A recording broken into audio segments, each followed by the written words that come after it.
If to move the soul, a writer. Audience, write or type the numbers 1, 2, and 3 in a column. When a line moves you, make a notation next to its corresponding number. 2. An avatar walks around a clay-colored screen, pausing to create patterns on the ground. Dialog boxes appear listing numbers. A design emerges. 1. Communicative competence in traditional academic scholarship means state then elaborate, the Eurocentric model of writing, but my diasporic composition practice has always involved lateral thinking and subtle clues. After I became disabled, the latter began surfacing in my scholarship as intermittently as chronic pain and fatigue in my body-mind. 2. In family lore, I stopped breathing when I was born and brought something back with me when I revived. According to my parents, its preternatural contours are intermittently perceptible. This is the closest thing to difference that was said about me at home, but home isn't where my ways of knowing were different. 3. Lau describes being an undisciplined cognator, a person whose arrhythmic states of cognition, disorderly thinking, stuttering, disoriented responses, renders their capability, professionalism, and fit for the needs of a job suspect. 1. I'm an Ilum Tamil American writer with chronic pain and fatigue, and as is the case with so many BIPOC and disabled folks, academia's demands are slowly killing me in body, mind, and spirit. 3. Pereira's survival media. The spaces, practices, narratives, and artifacts produced by refugee body minds and the generation after them, the ones who never lived it but are silently charged with keeping the memory alive. 2. I grew up in New York, an ocean away from ethnic conflict, but my parents brought it with them when they immigrated and, due to conflict, couldn't return home. Names were rarely offered, just dates, deaths, disappearances. Who did it was left ambiguous, even when my parents had answers. I inherited this relationship to mystery. 1. I'm watching myself fade a little more with each uphill battle about what my composition process and product should be to succeed. A transparently purposeful, linear process, a disembodied, monolingual, monomodal, autonomous text. 1. If there's a classical Indian analog to European rhetoric, it's rasa aesthetics, always embodied and in-minded. Wilk calls it, quote, a concept of rhetoric which surpasses mere intellectual persuasiveness and conviction, but includes body, mind, and intellect in a holistic manner, end quote. Banerjee describes it as an affective phenomenon of emergence, quote, an aesthetic gustatory pleasure and a cognition, end quote. The indescribable flavor or essence imbued in a work by its creator. 3. From a mini-game like this one in my monograph in progress, quote, this brain is an Ilum Tamil American brain, acculturated to glitched media. Noise was an aesthetic, material, sensorial quality of Tamil media I was exposed to as a kid, end quote. I found, still find, pleasure in differentiating noise and signal, in interpreting their interplay. 1. Tamil literacy assumes that texts exist in a communicative ecology and are always intertextual, and that readers want an interpretive puzzle to solve and take pleasure in the exercise of constructing, connecting, and creating meanings. 3. Kanagaraja says, quote, we cultivated a writing that deployed subtle clues to weave the textual threads together rather than offering the thesis on a platter, end quote. 2. I only began presenting at 4Cs in 2020. I avoided it for years because I was told only disciplined cognition is a good fit.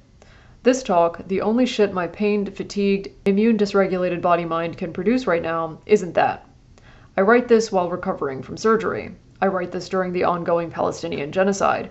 I write this knowing most of our organizations could give a fuck about that or about public health risk mitigations for community protection. I write this unable to intensely engage with anything. 2. The Badakalo Tamilness of my composition practice was so insidiously acquired I really bought my bullshit when I said I was entirely Americanized. Through the epics, parables, and stories Appa taught me when I was a kid, I learned and internalized Advaita philosophy, a flat ontology that understands existence as interconnected, mutually constitutive and cooperative, that values relational ethics and communal care. Through stories of local sorcery and relatives who channeled the supernatural, I learned there is magic in writing. 3.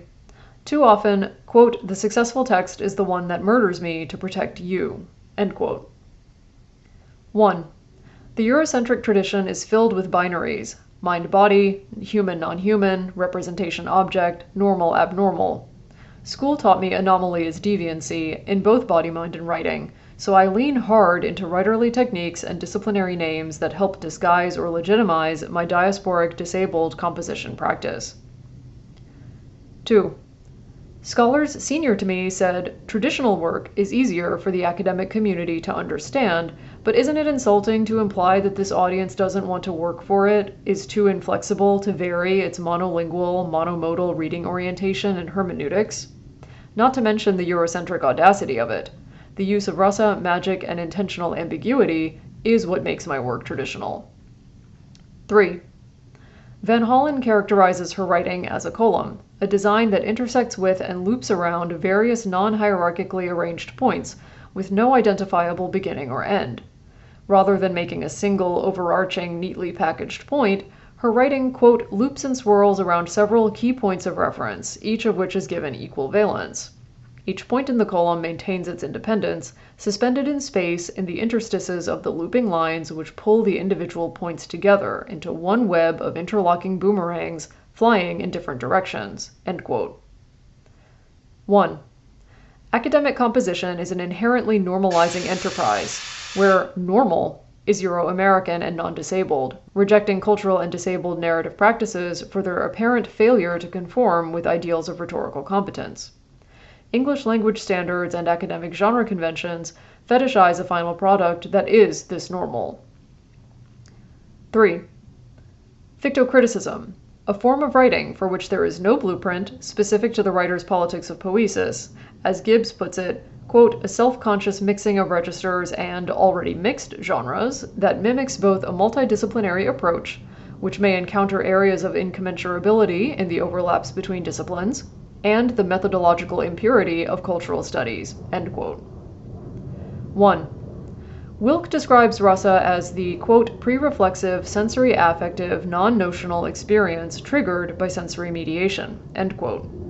It's a theatrical aesthetics that enjoins readers to relish texts, to participate and respond to them corporeally, invites writers to write texts that preserve the auditory and gustatory dimensions of rhetoric, insists that the text itself wield its agency to channel and evoke emotion.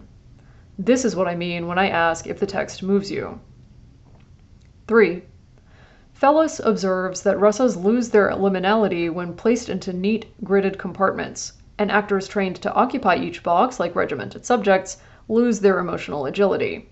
In Process and Product, evocation is enhanced by refusing the academic compulsion toward disciplinary coherence. 2. Creating a kolam is an embodied artistic and mathematical performance, sometimes ceremonial, sometimes routine. According to Amma, we never did it, ambiguously meaning our family, Bataclo, or all of Sri Lanka, but we sort of did in America.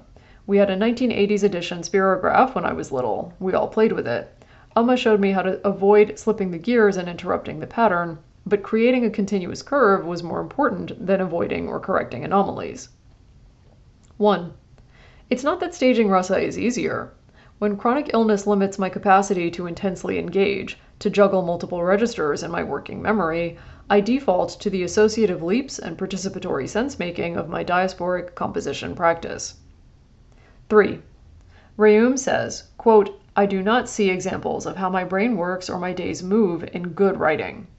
What bodies does that good writing come from? What kinds of cognition? What if the refusal to fix a thing as just one thing is a crip aesthetic?